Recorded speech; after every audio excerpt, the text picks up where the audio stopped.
The Joe Rogan Experience. Yeah, well, we planned episode 666. That was also his idea. That was the last time he wore a Pope outfit, and I wore my white NASA outfit. I have a white NASA outfit and an orange one. That was awesome. But yeah, 1313 is a real thing. But we're not really on 1313 because there's like podcasts on planes in there. Count 70 MMA shows, Fight Companions. Yeah. Those are hundreds of them. That's a crazy number, though. What you guys are talking about, I didn't want to interrupt the conversation, but this has sort of just come out to help with the deep fake stuff. Adobe's announced that they've got a tool that I don't know how well it works right now. They just show a picture, so they don't show it in action or anything. But it's a way to tell if a photo has been manipulated with Photoshop in some way or another. Keep that off those Instagram hoes. Nobody knows what anybody looks like. You know, I mean, some Instagram people literally look like cartoons. Like you look at their photos, you're like, "What are you? What? That's not a picture." Yeah, I've never fucked with the app. It's Facetune, I think, is what a lot of people use. Is that what they really, use? Like you can just draw. Dude, some guys where use you it. do it. Yeah, for sure they do. Their whole face is blurry. It's like, what's happening here? I had to put my glasses on to look closer at it. I'm like, what are you? You're a spray paint. Weirdly rosy cheeks. Yeah, you're a spray person. What's a spray? What? We're talking about Instagram filters, like AI. Yeah. Adobe's new AI tool can spot when a face has been photoshopped. Yeah, I so heard saying, about that. Keep that off the Instagram hose. Yeah, you got like a. Have you seen that one Instagram person who is actually a CGI? She's like. Oh, I've heard of that. Yeah, people didn't know. I can't remember her name. Yeah. Well, they're saying they're going to do that with the models now. You know, they do that with houses. Like sometimes you look at a picture and you're like, wait a minute, is this real? And like, under construction currently, will be completed summer of 2020. You're like, whoa. So this is not a picture of a house. This is a CGI house, but it's got shadows and the floor has texture. I mean, it looks fucking real, man. Yeah. I've seen some real ass looking houses. And that's, real estate agents are using that shit. Why wouldn't like a clothing designer have like the perfect body to complement their perfect clothes, Yeah, that I'm sure you've shown this on here a billion times, but yeah, that you're talking about the AI that just generates people. Yeah. That shit makes fake models. Beautiful, perfect people in every way. Mm-hmm. Yeah. In every way.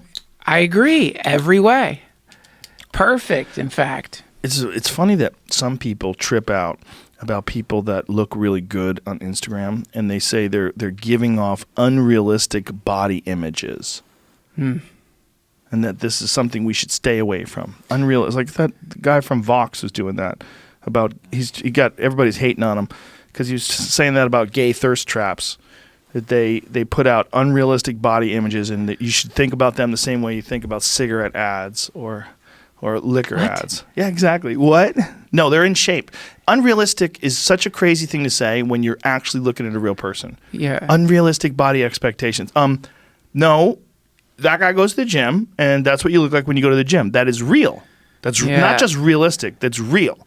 It's not unrealistic. Some people don't want to look at other people that look good. I read this article by a therapist who was saying, like... Yeah, that was the other one. Delia posted that.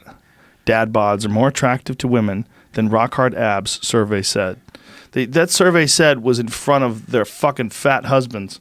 100%. They also use millionaires, Did they? Well, it's Chris Pratt and Leonardo DiCaprio. So. First of all, Chris Pratt does not have a dad bod. He's sticking his stomach out. He's being silly. Yeah. That guy's jacked. I meet him in real life. He's a stud. Who's the other guy? Leonardo DiCaprio? DiCaprio, yeah.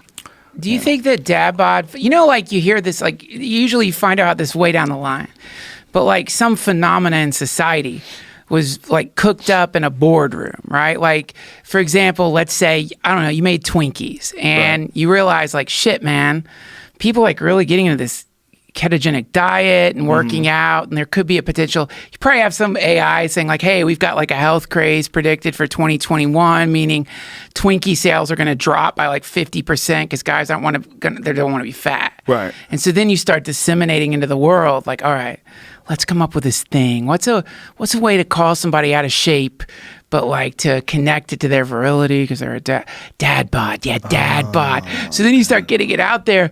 Like, it helps if any product that is like bad for you kind of depends on two things.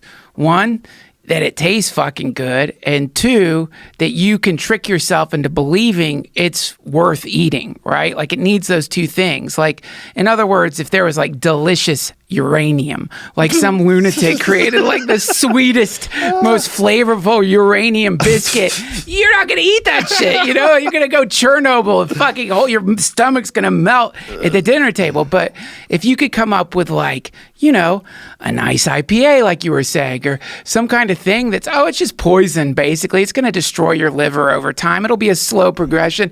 And you could like sink into alcoholism. Your personality will change, and it'll People like, nobody would do that. Yeah. People wouldn't even know what you're saying right now. They go, no one's going to do that. It's such a stupid premise. No one's going to drink poison. It slowly toxifies your liver. Shut up. Who would even do that shit, man? I would never do that. I mean, I drink because I'm sophisticated.